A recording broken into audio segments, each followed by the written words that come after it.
नमस्कार मेरे प्यारे भाइयों और बहनों, हमारे चैनल में मैं आप सभी का स्वागत करती हूं।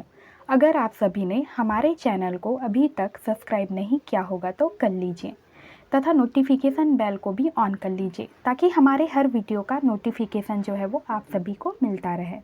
रविंद्रनाथ टैगोर ऐसे शख्स थे जो एक कवि के साथ साथ एक समाज सुधारक भी थे।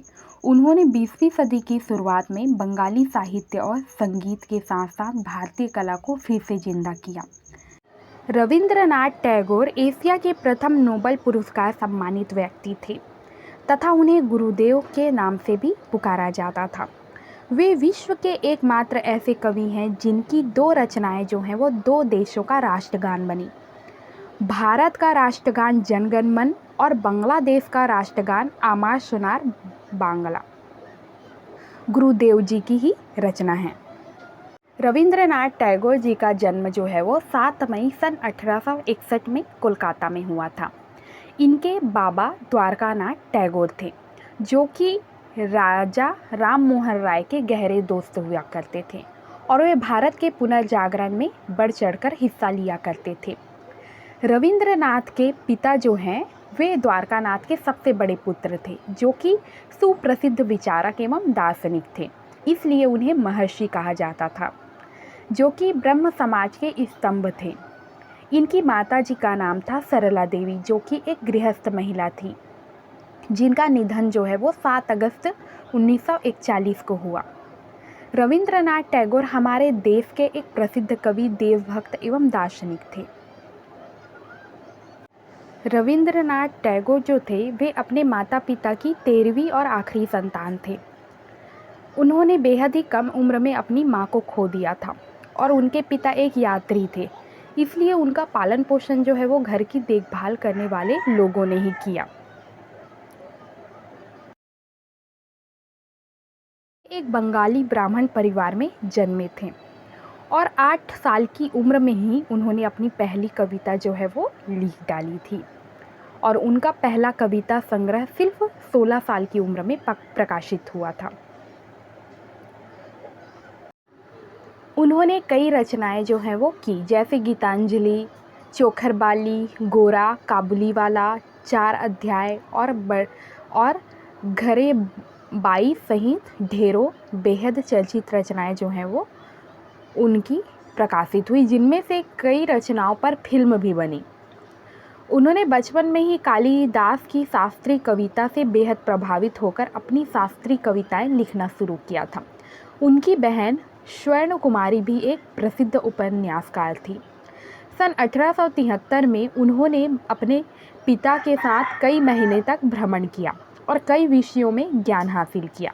वे जब अमृतसर गए तब उन्होंने सिख धर्म के बारे में सीखा और धर्म पर लगभग 6 कविताएं और कई लेख जो है वो उन्होंने लिखा। इन्होंने अपने जीवन में लगभग 2000 से भी अधिक गीतों की रचना की। 51 वर्ष की उम्र में वे अपने बेटे के साथ इंग्लैंड जा रहे थे। समुद्री मार्ग से भारत से इंग्लैंड जाते समय उन्होंने समय काटने के लिए अपनी कविता संग्रह गीतांजलि का अंग्रेजी अनुवाद करना प्रारंभ किया और उन्होंने एक नोटबुक में अपने हाथ से गीतांजलि का अंग्रेजी अनुवाद करना प्रारंभ किया।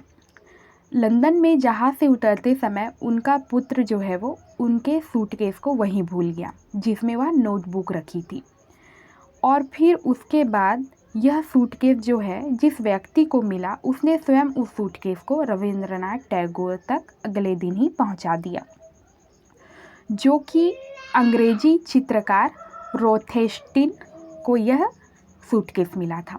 जब उन्हें पता चला कि गीतांजलि को स्वयं रविंद्रनाथ टैगोर जो है वो अनुवादित कर रहे हैं, तब उन्होंने उसे पढ़ने की इच्छा जाहिर की। तब गीतांजलि पढ़ने के बाद रोथेस्टिन उस पर मुग्ध हो गए और उन्होंने अपने मित्र W.B. यीट्स को गीतांजलि के बारे में बताया और वही नोटबुक उन्हें भी पढ़ने के लिए दी। इसके बाद जो हुआ वह इतिहास है। ईस्ट ने स्वयं गीतांजलि के अंग्रेजी के मूल संस्करण का प्रस्ताव जो है वो लिखा।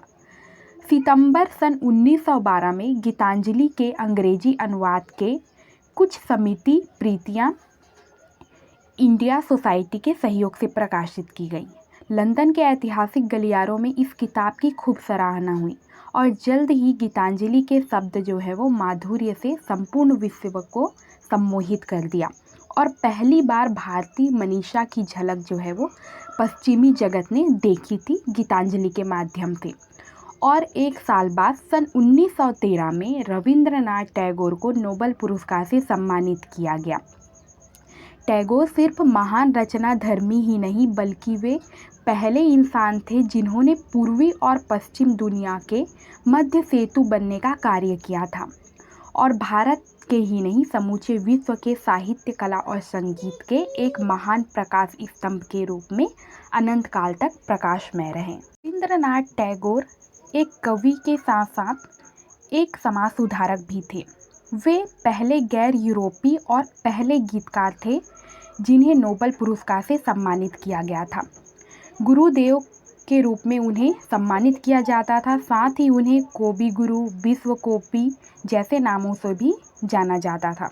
रविंद्रनाथ टैगोर की अगर शिक्षा की बात की जाए तो उनकी पारंपरिक शिक्षा जो है वो इंग्लैंड के पूर्वी ससेक्स के एक पब्लिक स्कूल में हुई।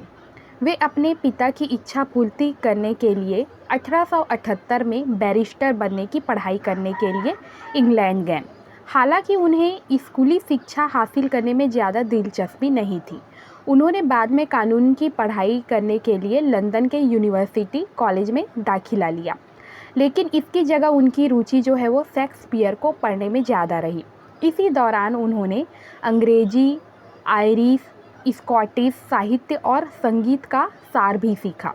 फिर वह भारत लौट कर आए और मृणालिनी देवी से उनका विवाह हो गया।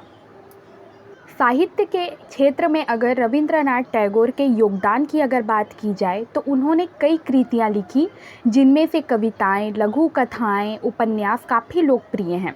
उन्होंने अपनी रचनाओं में सामाजिक बुराइयों जैसे बाल विवाह, दहेज प्रथा को भी उजागर किया और वे एक आध्यात्मिकता से जुड़े हुए किताबों पर भी उन्होंने जोर दिया।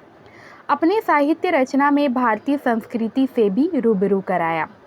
उन्होंने अपना लेखन जो है वो अपनी मातृभाषा बंगाली से प्रारंभ किया, लेकिन बाद में उन्होंने उन्हें अंग्रेजी में भी अनुवाद किया। उनकी पहली रचना रही भिखारिणी नामक लघु कथा थी, जो कि सामाजिक मुद्दों और आम आदमी की समस्याओं को भी उजागर करती है। और उनकी सबसे प्रसिद्ध रचनाएं रही काबुलीवाला, गोरा, नौका डुब्बी, चतुरंगा। रविंद्रनाथ टैगोर ने शांति निकेतन की नींव रखी, जो कि पिता ने आश्रम के लिए एक विशाल भूमि खरीदी थी, इसलिए उन्होंने सन 1863 में इस आश्रम की स्थापना की। सन 1901 में रविंद्रनाथ टैगोर ने एक ओपन एयर स्कूल की स्थापना की। यह संगमरमर के फर्श वाला एक प्रार्थना कक्ष था और इसे मंदिर का नाम दिया गया था। इसका नाम पाठ भवन रखा गया था और केवल 5 छात्रों के साथ यह पाठ भवन जो है वो शुरू किया गया था। यहाँ कक्षाएं जो है वो पेड़ों के नीचे होती थी और पारंपरिक गुरु शिष्य पद्धति का पालन किया जाता था। उसी दौरान रविंद्रनाथ टैगोर की पत्नी और 2 बच्चों की मृत्यु हो गई और वे अकेले रह गए। उस समय वे बहुत परेशान थे। उनकी रचनाएं काफ़ी मशहूर होने लगी और बंगाली और विदेशी पाठकों के बीच बेहद लोकप्रिय हुई। सन 1913 में उन्हें बड़ी कामयाबी मिली। उन्हें साहित्य में नोबेल पुरस्कार से सम्मानित किया गया और वे एशिया के पहले नोबेल पुरस्कार विजेता बने। अब शांति निकेतन जो है वो पश्चिम बंगाल का एक प्रसिद्ध विश्वविद्यालय शहर था और इसके 2 परिसर हैं, एक शांति निकेतन में है और दूसरा श्री निकेतन में। श्री निकेतन जो है वो कृषि, प्रौढ़ शिक्षा, गांव, कुटीर उद्योग और हस्तशिल्प पर केंद्रित है। उन्होंने बंगाली साहित्य के आयाम को बदलकर रख दिया था। कई देशों ने महान लेखक को श्रद्धांजलि देने के लिए उनकी प्रतिमाएं भी बनाई।